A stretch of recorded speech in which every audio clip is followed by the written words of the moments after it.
आम ओडिशा अध्यक्ष सौम्यरंजन पट्टनायक को बेलगुंठा प्रेस क्लब तरफ स्वागत संबर्धना। भंजनगर टाउन हॉल ठारे भंजनगर संवाद साहित्य घर सारस्वत समारोह अनुष्ठित होता बेले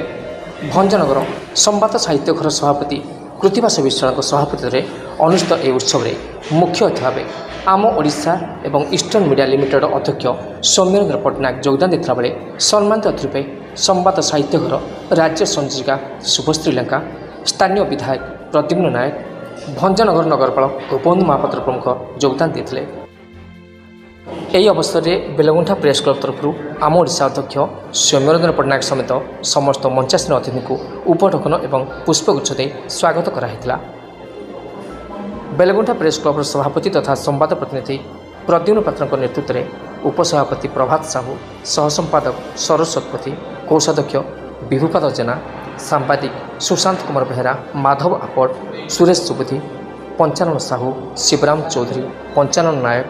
प्रदीप कुमार चौधरी, सदाशिव पाणिग्राही, सूर्यनारायण त्रिपाठी, नवकिशोर महाराणा, तोफान कुमार साहू एवं